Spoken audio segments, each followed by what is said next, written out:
कभी ऐसा शख्स देखा है, कोई ऐसा इंसान देखा है कि जो कुरान भी बहुत ज़्यादा सुन रहा है और म्यूज़िक भी बहुत ज़्यादा सुन रहा है? The reason I am asking you this question to begin with is के अगर मैं अपनी लाइफ को देखूं, यानी आई केम टू रिलीजन जब मैं तकरीबन 21-22 साल का था, और before that I was a crazy fan of music of all genres, almost metal rock ज़्यादा सुना, लेकिन ये कि ऑल जॉनरास ऑलमोस्ट। तो मैं पूरी ज़िम्मेदारी के साथ आपको ये बात कर रहा हूँ कि the biggest thing that kept me away from the love of Quran or zikr of Allah was definitely the love of music in my heart. तो मैं तो बहुत कंफ्यूज होता हूँ जब मैं ऐसी कोई बात सुनता हूँ कि हम म्यूज़िक भी सुनते हैं, हम कुरान भी सुनते हैं और हमें कोई मतलब इफेक्ट नहीं होता। But is it true? क्या आपने कोई ऐसा देखा है, कभी ऐसा इंसान? मुझे ना आपके सवाल से इसका जवाब तो शायद मैं आपको डायरेक्टली ना दूं, लेकिन एक मेरी ऑब्जर्वेशन है, जो जितना ज़्यादा म्यूज़िक सुनते थे, मैंने ये देखा है कि दीन पे आने के बाद उतना ज़्यादा कुरान भी वो सुनते हैं। और इससे मुझे वो कॉल भी याद आता है इब्नुल क़य्यिम का रहिमहुल्लाह, जिसमें उन्होंने कहा कि दो चीज़ों की मोहब्बतें एक दिल में कभी भी जमा नहीं हो सकती। एक कुरान की मोहब्बत है और एक मौसीकी की मोहब्बत है। एक आएगा तो the other has to go. बिल्कुल। अली भाई, मैं तो अपना एक्सपीरियंस शेयर करूँगा कि दीन पे आने से पहले मैं भी बहुत ज़्यादा I was music addict, songs basically.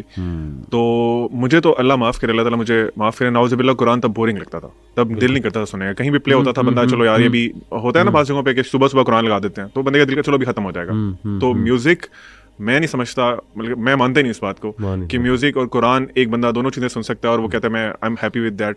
या तो आपको कुरान बिल्कुल ही लज़्ज़त नहीं दे रहा होगा उस टाइम पे, क्योंकि आपका जो हार्ट है वो ऑलरेडी ऑक्युपाइड है विद म्यूज़िक, तो ये दोनों चीज़ें इकट्ठी हो ही नहीं सकती। सुभान अल्लाह, मुझे आपकी बात से एक वाक़या याद आया, और वी विल प्रे कि अल्लाह ताला उस सिस्टर को हिदायत दे, अल्लाह ताला मे अल्लाह ब्लेस हर, क्योंकि शी वाज़ वेरी ऑनेस्ट।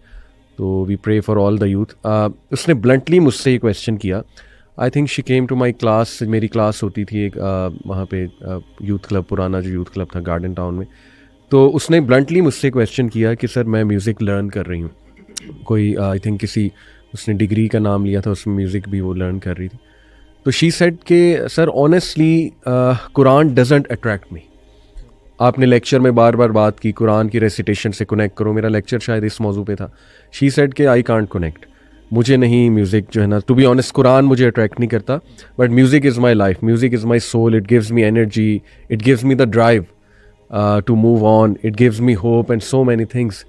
तो बस अल्लाह की तरफ से ना मेरे जहन में उस वक्त एक जवाब आ गया। मैंने कहा कि देखें सिस्टर, जब टाइफाइड हो ना या बुखार हो तो ज़बान कड़वी हो जाती है, और अच्छा खाना भी इंसान को मज़ा नहीं देता, तो you should work on your heart. But सुभान अल्लाह, उसके बाद मैंने जितना इसके बारे में सोचा तो मैंने कहा यार वाकई ही ये इब्नुल क़य्यिम का जो आपने कोट बताया ना कि music and Quran can't coexist in one heart. The love of either music और the love of Quran will expel the other. कोई सी एक चीज़ अल्लाह माफ़ करे एक्सपेल हो जाएगी। और ये इब्नुल क़य्यिम का कोट तो कुछ सालों, कुछ सेंचुरीज पहले का ना, अगर वो आज क्या म्यूजिक सुन लेते तो उसके बारे में क्या कहते हैं? सुभान अल्लाह, यस, इतना लीथल म्यूजिक है आजकल, अल्लाह माफ करे। हमें ना इसको थोड़ा लोगों को बेनिफिट ऑफ डाउट देना चाहिए। जिस तरह लोग मसलन फॉर एग्जांपल अगर हम इस तरीके से देखें, लोग कहते हैं जी किसी का क्या ही नुकसान कर रहे हैं हम म्यूज़िक सुन के।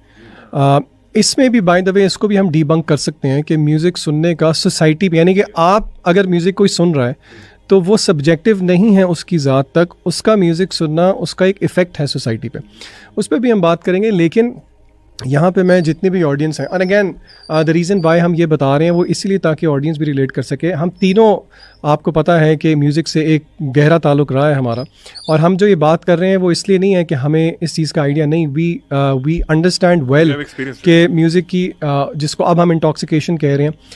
अगर कोई बच्चा म्यूज़िक सुनता है ना, और उसको म्यूज़िक सुनते हुए मैं कह रहा हूँ मसलन आप ये ना सुनो, this is bad for you, आप यकीन करें मैं उसके साथ एम्पैथाइज़ करूँगा, शायद उसको सुनते हुए मैं मना नहीं करूँगा। क्योंकि म्यूज़िक सुनते हुए ना आप इस बात को समझ ही नहीं सकते कि यार इससे ज़्यादा अच्छी फीलिंग और क्या हो सकती है। इसी चीज़ को इब्न क़य्यिम ने अपनी किताब में कहा है कि अपने आप को थोड़ा सा लीप ऑफ फेथ दें, और जब म्यूज़िक आप सुनना बंद कर दें तो फिर थोड़ा सा सोचें तो सही कि म्यूज़िक के बाद वो जो, यानी कि फॉर एग्जांपल हर एक की अपनी अपनी प्लेलिस्ट होती थी एक, ठीक है। तब तो हम जिस टाइम पे थे तब टेक्नोलॉजी आपको पता है थोड़ी मुख्तलिफ थी, तब ये MP3 ऑडियोज़ होते थे, विनएम्प होता था, और वो आपके वो होते थे आईपॉड्स भी नहीं, उससे पहले वॉकमैन्स होते थे, कैसेट्स होती थी जो पेंसिल में घुमा के हम रिवाइंड किया करते थे। वो इब्न क़य्यिम कहते हैं कि आप थोड़ा सा कॉन्टेम्पलेट करें उस फीलिंग पे जो आपको पोस्ट और ऑफ कोर्स इब्ने कय्यम प्लेलिस्ट नहीं कहते, मैं इम्प्रोवाइज कर रहा हूँ कि पोस्ट प्लेलिस्ट आपको 2-3 घंटे 4 घंटे म्यूजिक सुनने के बाद जो एक सिक फीलिंग होती थी, वो सिक फीलिंग अगर आपको होती है, इब्ने कय्यम कहते हैं ये आपके लिए खुशखबरी है, क्योंकि there is something alive in your heart जो कि अल्लाह ताला आपको हिला रहे हैं। और अगर किसी को वो फीलिंग भी नहीं हो रही तो इब्ने कय्यम कहते हैं उसको चाहिए अल्लाह से दुआ करे कि उसको दिल दे दे, क्योंकि उसका दिल मुर्दा हो चुका है।